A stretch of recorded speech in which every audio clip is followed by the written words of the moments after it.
Hi, I'm Adam, part of the We Are Tearfund community, and I'm here to run you through a guide of all things COP26. If you missed our last episode about exactly what the COP26 meetings even are and why you should care about them, you can check them out up in the cards of this video. This week, as negotiations start up in Glasgow, we're going to tackle what people actually want to see come out of the meetings and what these targets will mean for our planet and everybody living on it. So from our last video, we know that COP26 is the meeting of all the countries that have signed up to the UN's Climate Change Tackling Treaty. Try saying that 3 times fast.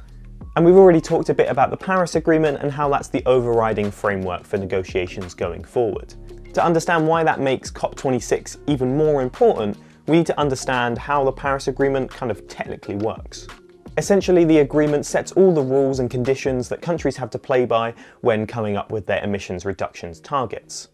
To cut a painfully confusing, long and bureaucratic story short, each country has to come up with their own self-determined emissions reductions. These are known as nationally determined contributions, or NDCs. One of the good parts of the Paris Agreement is that all the countries are meant to make their targets more ambitious as time goes on. There shouldn't be any just saying we're going to reduce emissions by 10% and then never going any further than that. This gets us to exactly why COP26 is so important. These pledges and targets were meant to be updated every 5 years, and since the Paris Agreement was signed back in 2015, 2020 was meant to be the deadline for governments to make their targets bolder. However, like James Bond, the Olympics, and seemingly every part of normal daily life, it had to be pushed back along with the COP26 meeting. This makes this the first year to see if the Paris Agreement is actually going to encourage countries and their governments to make their emissions targets more ambitious, and whether these targets will be ambitious enough. But really, there's no getting away from it. The 5 years that we've had since the Paris Agreement have been the hottest on record. So over the next couple of weeks, we really need to see country by country new, more ambitious plans to reduce emissions. And then we'll have to wait a little bit of time as people much smarter than me crunch the numbers and work out if all of these country contributions combined will keep us within our 2-degree target, or even better, within our 1.5-degree target. Getting commitments on the amount of gases being spewed out into the atmosphere isn't actually the only goal of COP26 though.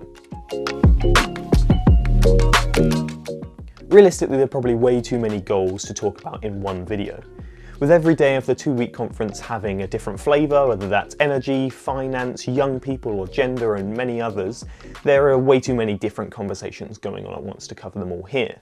Another particularly important commitment we should talk about though is the pledge from economically richer countries to support economically poorer countries with $100 billion a year to help them develop quickly and in as environmentally friendly fashion as possible.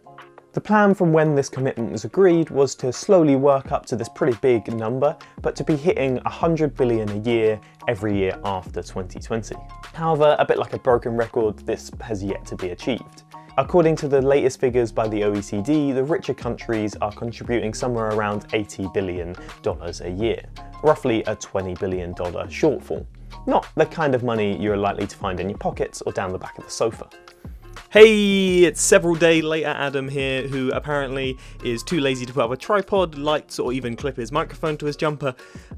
Since recording this segment, the UK government has actually announced that, a bit like my A-level coursework, they just need a little bit more time, but they promise they'll do it eventually. They've announced that instead of hitting the $100 billion mark in 2020, they're aiming for 3 years later by 2023. Unrelatedly, my A-level results were not great, so take that as you will. $100 billion is inarguably a lot of money, but it's only fair that economically richer countries who have profited and developed off of releasing huge amount of greenhouse gases help others sustainably develop. Because realistically, they don't have a choice. If they don't develop sustainably, we risk tipping ourselves into a point of climate no return. And even this and the worst effects of climate change are going to be disproportionately felt by those in low-income countries. Without sustainable development, it will be a lot harder to hit our 1.5-degree target.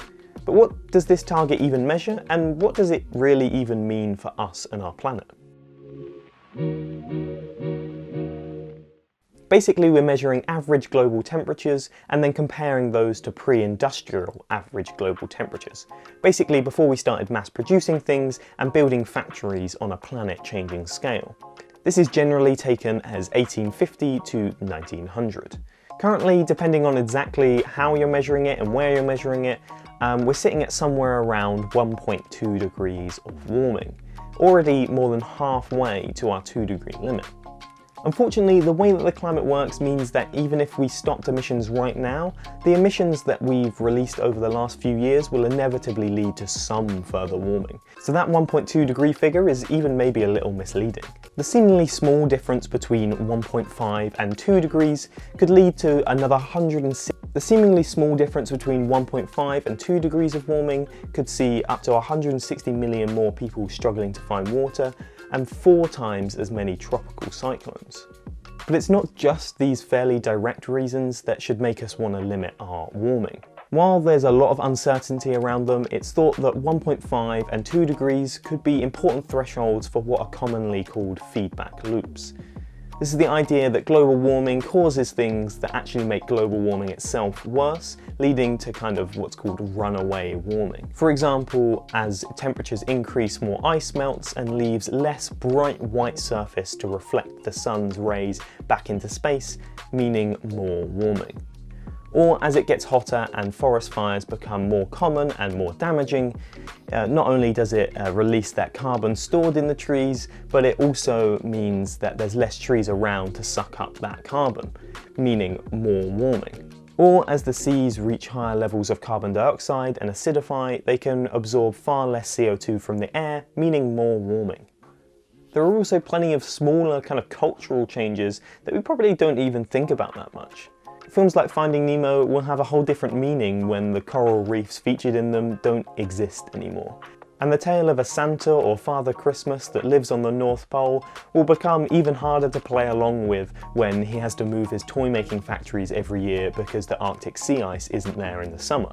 So hopefully we get some of, or ideally all, the commitments mentioned above coming out in the next couple of weeks.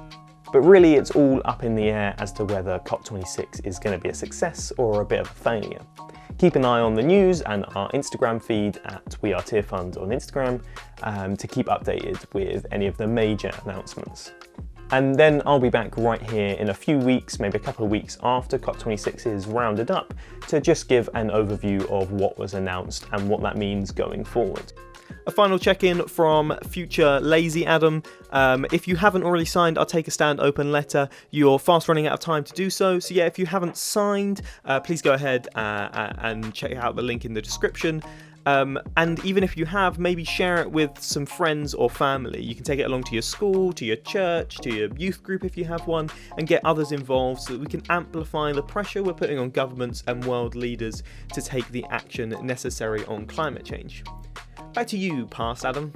COP26 gives us in the UK a kind of unique opportunity to take part in events surrounding the summit. Firstly, on November the 5th, WeAreTearfund will be live from Glasgow with a special service for us to come together in a time of prayer, worship and reflection all around COP26. If you're already in Glasgow or the surrounding areas, we'd love to see you there on the day, or if not, you can always tune in live on YouTube and contribute in the chat over there. Secondly, Saturday the 7th is the Global Day of Action on Climate Change.